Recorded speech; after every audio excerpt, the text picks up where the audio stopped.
আজ সকাল সকাল করলাম ব্রেকফাস্টে আলুর পরোটার সাথে টমেটোর চাটনি। তো কিভাবে করলাম তোমাদেরকে দেখাবো, শেয়ার করব। আর ভিডিওটির সাথে থেকেও অবশ্যই তোমাদের অনেক ভালো লাগবে। আর ভিডিওটি যদি ভালো লেগে থাকে অবশ্যই একটা লাইক, কমেন্ট, শেয়ার, সাবস্ক্রাইব করে জানাবেন কেমন হয়েছে ভিডিওটি। তো এই যে সকালবেলা এখন বাজে 7টা, তো তাড়াহুড়া করে সকালের ব্রেকফাস্টটি রেডি করি। তো আজ একটু আলুর পরোটা ভালো মন্দ করে সকালে ভগবানকে বানিয়ে দিব। তো এই যে 2-3টা আলু সেদ্ধ করে নিয়েছিলাম কুকারে 2-3 সিটি করে। তারপরে যে সুন্দর করে তেলের মধ্যে একটু জিরা, গোটা জিরা ফোড়ন দিয়েছি। তারপরে এই যে আলুগুলো সুন্দর করে ভাজাভাজি করে হলুদ, লবণ, তারপর জিরার গুঁড়া সামান্য, একটু লাল লঙ্কার গুঁড়া, তারপর এদিকে একটু ধনিয়ার গুঁড়া, তারপর ধনিয়া পাতা দিয়ে সুন্দর করে এই যে নাড়াচাড়া করে আলুর পুরগুলো আমরা এই যে সুন্দর করে রেডি করে নিব। তারপর এখানে একটু ঠান্ডা হওয়া পর্যন্ত রেখে দিব। তারপর আমরা আটা এখানে মেখে রেডি করব।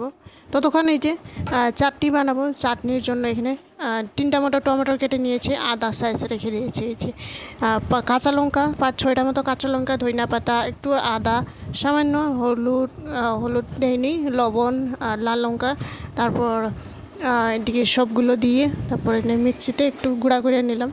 তো চাটনির মধ্যে একটু টাটকা লাগাই দিব। তারপরে এই যে দেখুন তেলের মধ্যে একটু কালা সর্ষা ফোড়ন দিয়ে একটু হলুদ দিয়েছিলাম কালার হওয়ার জন্য। তারপরে এই যে লাল লঙ্কা দিয়েছি 3টা মতো, সুন্দর করে এই যে চাটনিটার মধ্যে দিয়ে সুন্দর একটাবারে দিয়ে তেলটা একটু গরম হওয়া পরে আমরা এই যে সুন্দর নাড়াচাড়া করে রেডি করে রেখে দিলাম। তারপরে এখানে ভগবানের মন্দির পরিষ্কার করে নিলাম। তো ভগবানের জন্যই বানানো হয়েছে, তো আগে রেডি করে রেখে দিলাম। তারপরে যে ভগবানের ফুল দিয়ে পূজা দিয়ে আদা পূজা করে তারপর এখানে ভগবানের জন্য রেডি করে নেব। কেননা পরোটা বানাইলে মানে গরম গরম বানাইয়া সব করতে হয়, মানে গরম গরম দিতে হয়। তো ঠান্ডা যদি হয়ে যায় এটা মানে অত খাস লাগে না। তো এই যে গরম গরম বানিয়ে দিই, ভগবানকে আদা পূজা করে এদিকে আমি তাড়াহুড়া করে ভগবানের জন্য 2টা মতো বানিয়ে দিব।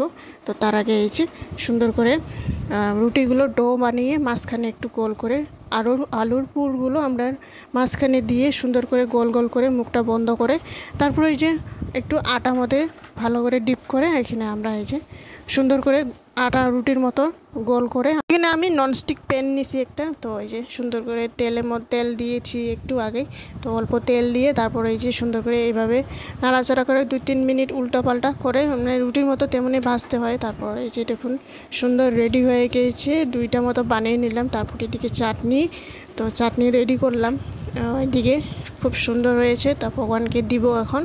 তো এই যে আমাদের ঠাকুর একেবারে রেডি। তো এই যে দিয়ে দিই ভগবানকে, একটা আম কেটে দিয়েছি। তো এই দিয়ে তারপর সকালের খাওয়া রেডি, ভগবানকে বানিয়ে দিয়ে সকালের প্রসাদ, এই যে সকালের খাওয়া একবারে খাওয়া সব ভগবানকে দেওয়া হয়ে যায়, আমরাও প্রসাদ পাওয়া হয়ে যায়, আর কোনো চিন্তা নাই।